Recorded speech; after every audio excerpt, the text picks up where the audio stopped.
Poštovani gledatelji, dobro vam večer i dobrodošli u još jedno izdanje emisije I to je život.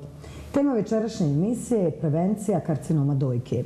Tim povodom sa mnom u studiju su i moje večerašnje gošće. Moja prva gošća je Branka Baman, inače članica udruženja Renesansa. Dobro vam večer i dobro nam došli. Dobro večer, bolje vas našla.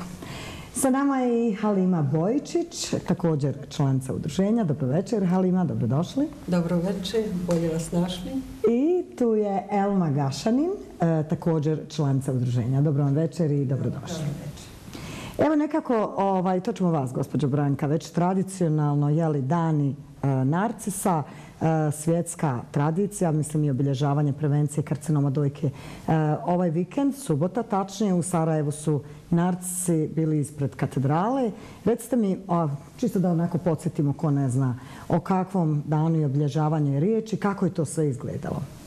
Divno, kao i uvijek, znači nekako su nam narcisi prvi vjesnici proljeća, ono koji dolaze iz naših bašta, a na taj način i mi slavimo život, slavimo još jedno proljeće, postičemo sve druge žene da rade preventivne preglede i što je najvažnije da uče svoju djecu, da ti pregledi mogu da spase život, mogu da ih poštede svih neprijatnosti koje dolaze posle. Znači, to je jednostavno kultura življenja, kao što perete zube, kao što se umivate, tako da to bude neki ritual kad se tuširate da naučite da pregledate sami sebe. Prije nego što bude došlo prije nego što dođe na red da vi odete na svoj prvi ultrazvuk ili na dalje preglede koje trebate. To ćemo svakako da, to ćete nam objasniti. A recite mi samo da se vratimo sad na subotu, znači dijelili su se narcisi, odnosno prodavali.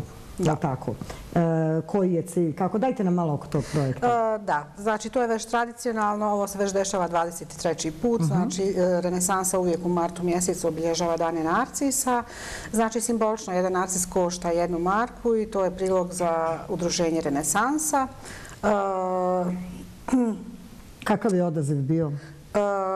Pa da vam kažem, divan, sugrađani već godinama prepoznaju tu manifestaciju, znači nema tu više otpora, ljudi prilaze sami, znači nije to simbolično ni kao na jedan narcis, 1 marka, ljudi ostavljaju donacije, ljudi su već prepoznali rad Renesanse, ne samo Renesanse, nego i u drugim gradovima, rad drugih udruženja, jer nam je svima jedan cilj, znači podići svijest o karcinomu dojke. Karcinom dojke se, nažalost, pojavljuje sve češće kod mlađih djevojaka i sve veći broj muškaraca oboljevaju karcinoma dojke. Tako da, znači, mi se godinama i godinama trudimo da to ne bude tabu tema i da to ne bude nešto što se gura pod tepih, nego nešto o čemu se razgovara, nešto o čemu se javno priča i nešto gdje tačno postoje smjernice. Znači, onog momenta kad vi dobijete dijagnozu, da se ne pogubite jer ne znate gdje ćete. Nego, znači, da znate da sami radite samo preglede, da znate gdje se rade preventivni pregledi, da znate šta je sljedeći korak ako se već desi i kad se desi da to nije kraj i da to nije tragedija, znači da uvijek postoji rješenje. Tako je. Evo da pređemo malo na konkretno vaš slučaj. Kada ste vi otkrili da imate karcinom? Znači ja sam prije, evo skoro već 15 godina, znači u aprilu će biti punih 15 godina, znači moja mama je umrla od karcinoma dojke, znači ja sam već imala porodičnu anamnezu i nisam to otkrila sama, otkrila sam na redovnom pregledu na ultrazvuku. Tako da je uslijedila operacija, da je uslijedila su kemoterapiju, uslijedilo je zračenje i okej. Poslije svega toga, znači ja se smatram zdravom ženom. S tim da smo mi onkološki pacijenti do kraja svog života i posljedice koje ostavljaju i kemoterapije i zračenje u većini slučajeva dugo traju. Znači godinama traju, neka oštećenja čak traju i za cijeli život. Da. Gospođo Elma, vi ste onako da se kaže svježi u cijelom ovom svijetu. Vi ste otkrili tu neku kvržicu sami ili ste ovako... Nisam otkrila kvržicu, nego je prvi put, u stvari to je bilo početkom prošle godine. Ja sam primijetila da se meni, ja sam moram ovako izrasti bez obzira što smo na televiziji, jer se treba o tome govoriti javno i otvoreno. Znači, meni se prvi put desilo da mi se uvukla bradavica. Znači, primijetila sam da mi se ta bradavica uvukla, a poslije toga nakon par mjeseci, možda 2 mjeseca, meni je počelo curiti iz dojke. Ja ovo sve ovako otvoreno... Da, to je prvi znak, znači da. Ja to upravo ovako otvoreno i govorim, zato što su to upravo prvi znaci nekog alarma. Znači da se odmah hitno moramo javiti doktoru i da nastavimo ići doktorima dok ne otkrijemo šta je u pitanju. Meni u početku bio dijagnosticiran mastitis, to je kao neka upala, međutim iz tog mastitisa je to preraslo u karcinom dojke. Negdje u aprilu, koliko se sjećam prošle godine, sam radila naravno ultrazvuk i mamografiju i onda i magnet i na magnetu, snimak magneta je prvi utvrdio da se radi o karcinomu dojke. Poslije toga naravno ide svojim tokom, radi se biopsija da se utvrdi o kojem se karcinomu dojke radi i onda naravno krećete u liječenje, odnosno ja lično sam imala 4 kemoterapije i 12 taksola, poslije toga sam imala operaciju, evo 6. januara sam operisana i sad trenutno sam u fazi idem na zračenje. Doktori prognoziraju da bi trebala imati 20 zračenja, ali to nikad se ne može reći tačno, dok uvijek se moraju te neke pretrage uraditi, da li će to biti tačno 20 ili će možda biti više. U svakom slučaju ono što želim reći je i zašto sam ovako iz početka krenula ovako govoriti je da trebamo otvoreno pričati o ovome, da ovo ne treba biti stigma, znači da je bolest svačija, da niko nije zaštićen od bolesti i ono što sam ja danas, možete biti upravo vi sutra, mislim ne aludiram, nego kažem da se podigne ta svijest kod žena, da zaista vode brigu o svom zdravlju, odnosno vode brigu o svom tijelu i o svojim, naravno, sa tijelom dolaze i dojke. Znači o svojim dojkama da vrše te samo preglede i da redovno odlaze na kontrole. Sad ne znam da li da dalje pričam ili... Da, svakako ćemo dalje nastaviti. Samo gospođu Halimu, vi ste prije više decenije, je li tako, se susreli sa ovom opakom bolešću? Da, prije 24 godine tačno meni se pojavilo isto kao koleginici sekret iz dojke i to je bio uzrok da sam otišla uraditi mamografiju. Oprostite što vas prekidam, a jeste li ikad radili pretrage sami, samo kontrolu? Ne, nisam ni mislila na to, nikad nisam, da se to može meni desiti. I tada je počelo sve. Mamografija je pokazala da postoji nešto, onda ide dalje operacija. Poslije operacije idu kemoterapije, pa zračenje, pa kemoterapije i to je, sa dojkom je sve bilo u redu do sada. Do nazad 6 godina. Znači, navikla sam da pratim svoje tijelo, da se promjene na sebi i tako sam otkrila i na glavi jedan ben. Reklo bi se ben, ali nije ben. To je bio melanom. Naravno, na vrijeme, i to sam otišla doktoru, odstranjeno je, operisan, dijagnoza, onda još jednom dublje, još jednom dublje iskruženje radi sigurnosti sa zdravim tijelom, naravno. To je bilo 2014. prvi put, da bi 2018. ali još baš u ranoj fazi je bio i 2018. zadnji put i to je odstranjeno. Gdje, na kojem dijelu tijela? Isto? Na glavi, da. I pratim svoje tijelo, osluškujem svaku promjenu, sve. I nekako ojačala sam u ovoj borbi, u svemu ovo sam ojačala, navikla sam se da se borim sa ovom bolesti i šta da kažem, jedino mogu da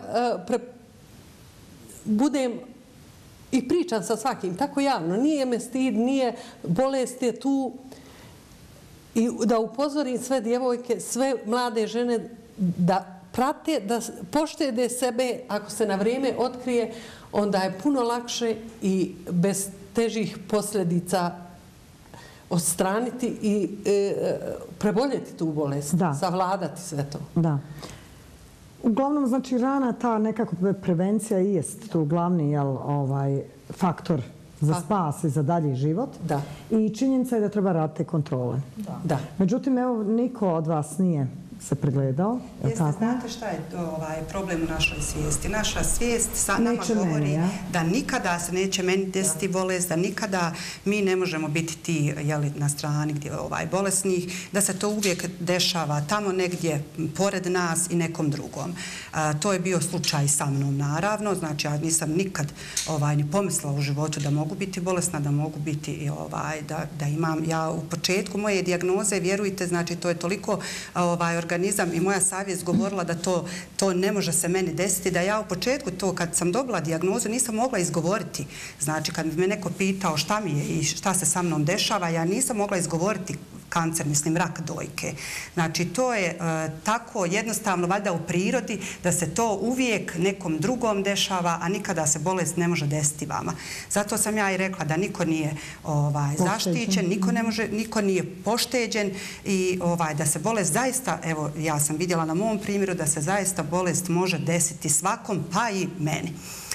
Nakon toga što sam saznala da imam rak dojke, kažem vam, to je morao je proći neki period prihvatanja moje bolesti. Koliko taj period traje? Pa sad ja govorim to je moje iskustvo i moj slučaj. To je naravno, svi smo mi različiti, svi to na različite načine prihvatamo i idemo dalje. Meni je trajalo možda 1-2 mjeseca da sam ja zaista shvatila da sam bolesna, da imam rak dojke i da mi slijedi velika borba, ali da ću učiniti sve u cilju mog izlječenja. Jeste li odmah se u udruženje javili? Jeste li to nekako prevazišli taj prvi šok? Tako je. Dok je prvi šok prošao, dok sam ja to prihvatila, onda znači taman u tom periodu, otprilike ta 2 mjeseca dok je došla ta faza prihvatanja bolesti, onda sam odlučila da se učlanim u udruženje Renesansa. Da. Gospođo Branka, obično kad članice kada dolaze, evo kod Elme je slučaj, znači 2 mjeseca adaptacije. Onda kad su spremne.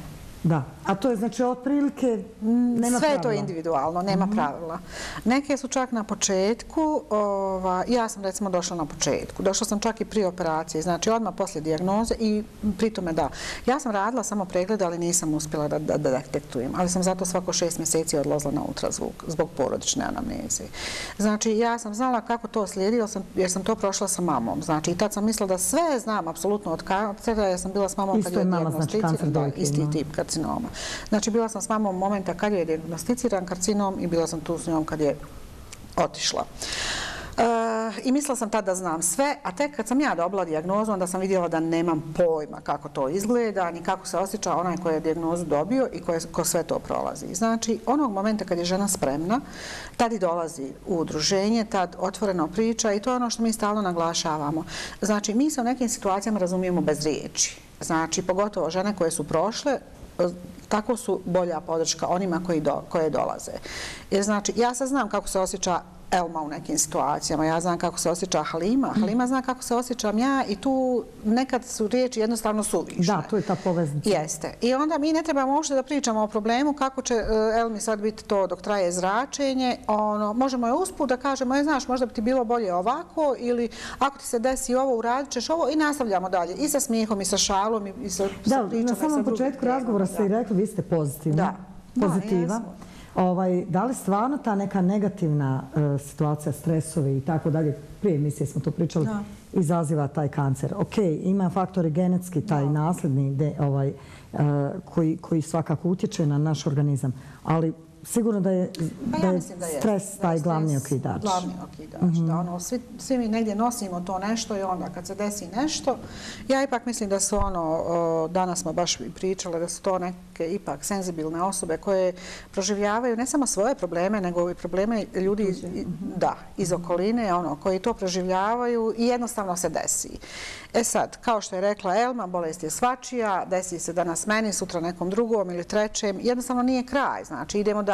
I što se prije pomirimo s tim, što to prije prihvatamo, lakše prolazimo kroz sve to. To je ono što se opet vraćamo na vaše postavljeno pitanje. Znači, žene su jednostavno nekad spremne da to prihvate i da krenu dalje, tražeći koji je najlakši put, kako će one proći kroz cijeli taj proces, koji je put najlakši za njih. Znači, onog momenta vi to već imate. Znači, samo je vaše, jel se s tim mirite, pa to ide lakše, ili se ne mirite, odbijate prihvatiti to, pa je onda teži sve je teže. Teži je put koji prolazite. Teže se nosite sa terapijama, teže se nosite sa nuspojavama, teže se nosite sa posljedicama koje vam ostaju za cijeli život. Znači, idemo lakše i to je ono. Znači, neke žene dođu odmah, čim saznaju dijagnozu, dođu jednostavno da se posavjetuju, da vidi kako su to prošle druge žene. Znači, 10 različitih žena i 10 različitih iskustava. Nekim ženama treba duži period da prihvate to. Znači, pojave se možda ili u toku liječenja ili kad je završena jedna etapa liječenja pa su došle na drugu. Neke se ne pojave nikako. Neke budu tu dok završe svoje liječenje i onda kažu ok, to je to. Ne ostaju ono kao volonterke, ne zadrže se duže. Jednostavno, njima je bio potreban period dok one same sa sobom su raskrstile neke stvari i do onog momenta kad budu spremne da se ponovo vrate pod navodnicima u normalan život. Znači da prihvate sebe, da su sebe nekako organizovali za dalje, za put za dalje. Ali svakako je tu podrška najvažnija. Svakako. Koja je vama najveća podrška bio? U to vrijeme kad ste vi obolili, postojala je tako udruženje Renesansa? Ja nisam bila tada ovdje. Sve sam to preživljavala najviše sama. Nisam bila ovdje u Renesansu. Čim sam saznala za njih i čim sam se vratila ovdje da živim, priključila sam se i osjećam se jako dobro. Razumijemo jedna drugu. I razmjenjujemo mišljenja, razmjenjujemo na kraju krajeva kako je ko prošao, kako je šta trebaš, ako nedostaju lijekovi, neko ima rezerve i tako. Podrška ste uglavnom jedan drugom. Recite mi, vaše iskustvo je baš zanimljivo što niste bili tu. Znači niste u Bosni i Hercegovini, pretpostavljam negdje u Austriji sam bila, da. Kakva je tamo situacija? Da li imaju podrške za žene koje evo saznaju da su oboljele? Da li postoje udruženja? Kako ste iskustvo donosite o tomu za razliku evo ovdje kako to izgleda kod nas? Tamo postoji udruženje, ali nije to kao ovdje. To je ipak službeno i neka financijska pomoć, šta ja znam, sve to. Nisam se tamo nigdje uključila, nisam bila član, jer nisam ni poznavala. Uglavnom sam najviše sama se borila sa svojom bolesti, podršku. Ne mogu reći da sam imala i od familije, nisam. I sve sam to sama preživljavala. Jedina najveća podrška mi je, ne podrška nego pomoć, što sam odlučila da odem psihijatru. Jer da nisam otišla tada na početku, ne znam kako bi završila. Da, zaista mi je bio je težak šok za mene. Pogotovo ako ste sami, kako kažete, bili u tom periodu. Da, sama sam uglavnom sve stosila na svojim leđima. Baš imate tešku priču, naravno svaka je teška, ali čini mi se vaša je specifično teška, posebno teška. Da li baš zato vi sad dajete veću podršku ženama koje su se susrele sa ovim problemom? Da, i rado dijelim svoje mišljenje, svoja iskustva i rado se družim i ovdje smo svi isti, svi smo pozitivni, svi imamo isti cilj i nema nikakve zavisti, nema nikakve podlosti, nego se družimo i nastojimo da uljepšamo svoj život, da se razumijemo što mnogi nemaju na drugoj strani. Da. Kao što sam sama. Kako ta druženja izgledaju? Gospođo Elma, evo vi ste onako svježi u toj družini, odnosno u druženju uopće. Jel se viđate često i da li ste tu naša zaista prijatelje? Da vam kažem, naravno, sve kreće prvo od porodice, jer porodica je tu sa vama koja proživljava s vama. Pretpostavljam da podršku, naravno. Jeste, imala sam veliku podršku i uže i šire porodice. Na tome im se i ovom prilikom zahvaljujem. I ne samo porodice, i prijatelja, prijateljica, kolega, kolegica. Znači, to je jedan širok broj ljudi. Međutim, svi oni su davali podršku i to je sve naravno i potrebno u tom prvom periodu. Međutim, ja kad sam se odlučila, nakon moje prihvatanja bolesti, da se priključim u Renesansu, ja sam došla kod žena koje su to već prošle i sa kojima mogu razmijeniti iskustva. Znači, ja nisam još, bila sam u fazi primanja kemoterapije, nije još došlo do operacije, ja sam sa par žena već znala šta me čeka, kako će proći. Znači, već sam bila u nekoj pripremi, a to smo mi mogle samo reći žene koje su naravno to sve i prošle. Tako da mi u Renesansi volimo reći da smo mi sestre po dijagnozi i to je meni u prvi put kad sam čula to sestre po dijagnozi, bilo mi je nekako čudno kako sestre. Međutim, kada sam se priključila i kada sam se počela družiti i kažem vam, mijenjati razmjena iskustava je tu bila, onda sam i shvatila zašto se kaže sestre po dijagnozi, jer mi zaista jesmo sestre po dijagnozi, ista sudbina nas je zadesila, isti postupak liječenja i zaista jedna drugoj možemo biti velika podrška. Da, i to je divno zaista u cijeloj situaciji koja vas je zadesila. Idemo na kratki blok reklama, onda ponovo vraćamo se u studio i nastavljamo razgovor.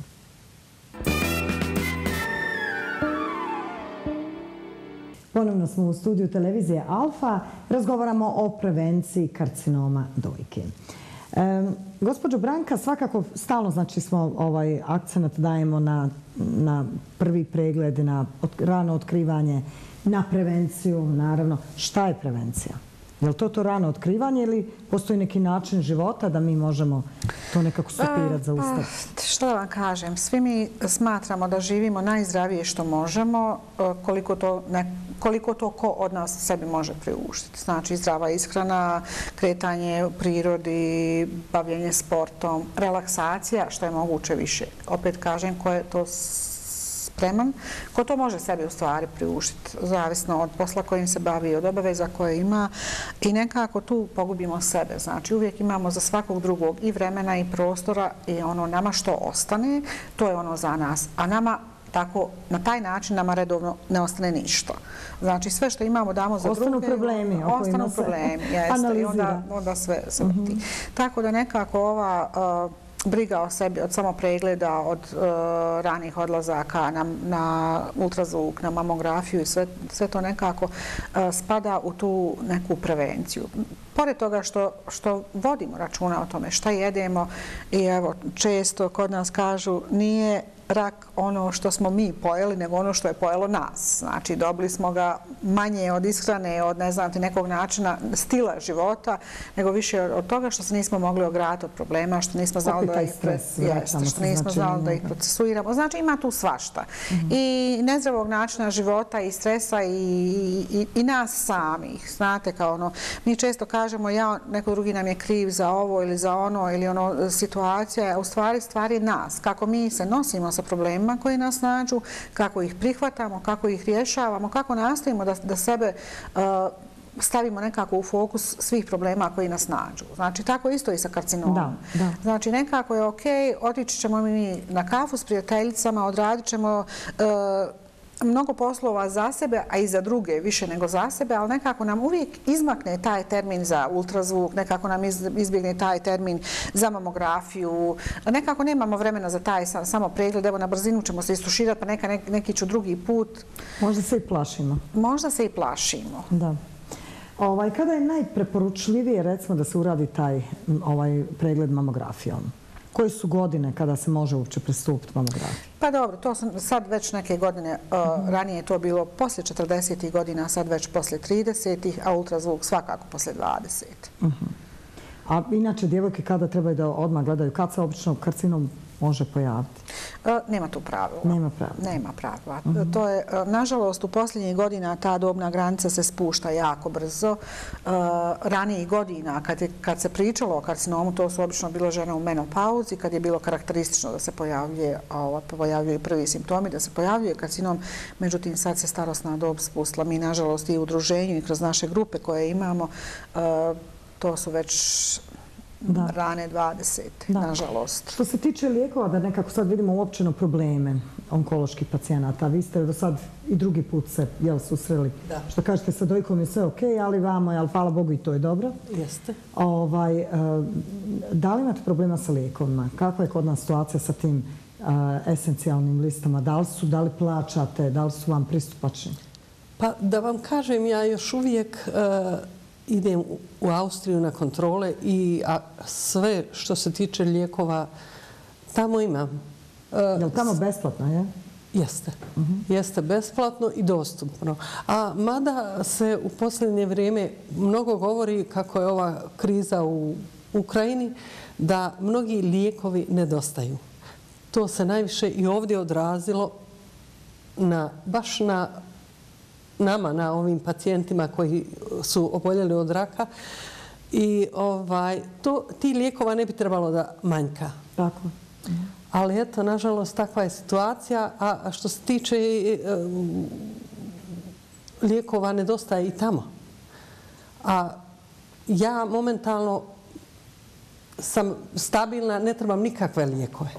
Pa dokle, to ćemo da vidimo. Hvala Bogu, to su najljepši vijesti. Gospođo Elma, vaše iskustvo, vi ste tek sad u ovome sa lijekovima, sa tim, koji su najveći problemi? Naravno, problem je bolest koja će nestati, boriti s njom, ali evo što se tiče lijekova i toga, kakva iskustva? Da vam kažem, što se tiče lijekova, ja ne mogu o tome da vam pričam, ja sam tek počela koristiti. Još niste znači. Ja sam tek počela koristiti terapiju, ali kod mene je terapija, kod mene su lijekovi koji su dostupni uvijek, znači ne vjerujem da će biti sa njima nekih problema. I sve je to na esencijalnoj listi, je li tako? Jeste. Sad ne znam za ove druge, to možda vi, Branka, bolje znate za ove druge lijekove što nedostaju i što su na nekim listama čekanja. Kod mene to stvarno nije slučaj. Gospođo Branka? Mi smo evo već pričale su i naše prethodnice u ranijim emisijama. Nažalost, to se nekako dešava svake godine, s početka godine, da ih nedostaje, da ih nema dovoljno, da oni koji su trebali da razmišljaju o njima nisu, nažalost, na vrijeme razmislili. Nekako tamo gdje ne bi trebalo da bude štednje, nekako su uštedili i to ružno zvuči jer to izgleda kao da država štedi na našim životima. Znači, sasvim je svejedno šta će biti sa pacijentima koji su sa metastaskim karcinomom, ne samo dojke, nego općenito sa pacijentima sa karcinomom i onda kad se napravi pompa, kad se napravi malo prašine, onda se odjednom iznađu neka rješenja, ali generalno svake godine se dešava i svake godine je sve teže i teže. I uvijek je ista priča. Neko nije dobro procijenio, mi nažalost nemamo centralnu bazu podataka, nemamo evidenciju o broju oboljelih, ali oni koji su bili prošle godine oboljeli, znači oni te terapije trebaju i sad i treba će ih naredne godine sa metastaskim karcinomom, vjerovatno će ih trebati cijeli život, znači nekako je malo nezamislivo da se takvi propusti dešavaju, ali evo dešavaju se, nažalost. Kažete nema baze podataka o broju oboljelih. Kakva je situacija u udruženju Renesansa? Da li je veći broj onako statistički u odnosu na prošle godine? Da li ovako možete laički, znači bez te centralne da se kaže? Pa da vam kažem, nažalost, svake godine je sve veći i veći broj oboljelih žena i kažem opet nažalost, dobna granica se svake godine spušta i sve veći broj žena koje se i prijavljuju u udruženje Renesansa i oni koje nekako ostaju po strani, koje ili nisu spremni da to podijele sa nekim drugim ili to jednostavno su našle neki način da same sebi pomognu. Nažalost, ali svake godine taj broj je veći. Rekonstrukcija dojke, koliko se o tome razgovara? Koliko su žene spremne na to nakon operacije? Pa znate, opet i to je individualno. Ja nekako vas najviše, ali vi ste se tako dogovorili. Nema veze, mi smo svi jednako. Sve je individualno. Znači, nekako sa otkrivanjem dijagnoze, znači prvi korak je da se preživi. Pa onda kao sve poslije dolazi. I poslije nekako žene u nekoj, neću reći starijoj dobi, nego nekako su prihvatile sebe i sa tim nedostatkom i sa manjkom jedne ili oba dvije dojke, zavisi je li u pitanju mastektomija ili kvadrantomija, pa je to ili ostala dojka ili polovina dojke. Uglavnom prihvataju sebe nekako lakše ili jednostavno nisu spremne podnijeti još bola za neki estetski efekat. Što bi se u našem narodu reklo nečačka, jel? Vjerovatno se s tim vode, da. S druge strane, mlađe žene i treba da vode računa, osobito ako je moguće u jednoj operaciji uraditi i implantate ili zavisi šta već bude, ali u svakom slučaju drugačije i psihički i fizički moment. To možda jeste malo više bola, malo više patnje, malo više da se istrpi, ali evo. Da, lakše se. Koliko je kod nas zastupljeno? Koliko žene uopće kažu, ja ću to uraditi kad kad se smiri situacija? Pa sad se malo više priča o tome i malo više informacija dopire u javnost. Ranije je sve to bilo ono kao, nekako je to više i uticaj sredine, ono kao, pa evo živa si, pa šta sad hoćeš, odjednom hoćeš sve da imaš. Znači, ali zašto ne da imamo sve? Znači, imamo pravo na život. I zašto smo stalno podložni tom šta će reći sredina i šta će reći neko drugi? I šta je to što je opšte društveno prihvatljivo? Znate, mislim, mi kad se skinemo ispred ogledala, mi smo sami sa sobom. Tad nemamo društvene norme koje nam kažu jesu te grudi male ili velike, prihvatljive ili neprihvatljive. Znači, to je ono što mi nosimo sa sobom. Znači, to je ono naše samopouzdanje. To je jedan dio nas. I zašto onda osuđivati nekoga ko ima hrabrosti i ko to želi, a želimo svi, nekad želimo manje, veće, da su nekog drugačijeg oblika, mislim, to želi svaka žena, uvijek želi nešto drugo, to je jednostavno u ljudskoj prirodi. I zašto onda da osuđujemo nekoga ako želi da bude neko sa oba dvije dojke, sa ljepše ili da osuđujemo nekoga ko to ne želi. Znači, to je individualna odluka koja u prvom momentu možda se ne čini od presudnog značaja, ali kad se završi liječenje koje otprilike bude godinu dana, znači tada onda poželimo i nešto drugo. E sad, znači nije to stvar samo fizičkog izgleda, to je stvar i balansa. Ako je odstranjena jedna dojka, znači tu dolaze problemi sa kičmom, sa krivljenjem kičme, sa svim drugim problemima koji nastaju zbog tog disbalansa. Znači, da svakom, ja bih rekla da je najbolja stvar ako mi imamo dostupne informacije, znači da se žene mogu, da imaju gdje da se posavjetuju sa plastičnim hirurzima, sa svim timom ljekara koji je uključen u taj proces i onda da nakon toga donesu odluku da li je to ono što one zaista žele ili ne. I da je to njihova konačna odluka. Mada mlađe žene se sve više i više odlučuju na rekonstrukciju. Da, i svakako to je podrška za takvu odluku. Da, svakako da je podrška za takvu odluku i treba. Znači, pred njima je život i ne treba da budu za sve naredne godine koje su ispred njih da vuku tu jednostavno sjećanje na taj jedan period, a to se ne možete riješiti bez obzira što nije isto strano tijelo što i vaše, ali je ipak osjećaj i veće samopouzdanje i drugačiji osjećaj. Da. Činjenica je da poslije izlječenja, jel tako da kažemo, 5 godina, jel tako, ako se ne pojavi, znači da može se reći da je teoretski. Teoretski da je izlječenje, jel? To je individualno i teoretski, međutim, to se praksa pokazuje drugačije. Praksa pokazuje i da se može desiti i u tih 5 godina, naravno, a i nakon više godina da se može vratiti. Da. Uz sve lijekove, zračenja koje ste prošli, sve je prirodna, odnosno alternativna medicina. Ja nekako uvijek volim i to, jer mi je tu nekako zdravi taj život. Šta onako najviše savjetujete jedni drugima? Da, pa ovako da vam kažem što se tiče alternativne medicine i nekih prirodnih lijekova, to je jedino ispravno po mom mišljenju zdrava ishrana. Međutim, ukoliko vi imate... Što podrazumijevamo pod zdravom? Voće, povrće i to? Voće, povrće i naravno fizička aktivnost, šetnja. Ali hoću da kažem da i ako vi imate i dobru ishranu i zdravu ishranu, i ako imate i fizičku aktivnost, šetnju ili druženje, sve to može pasti u vodu ukoliko vi sami niste dovoljno jaki da ovo sve znači tako je.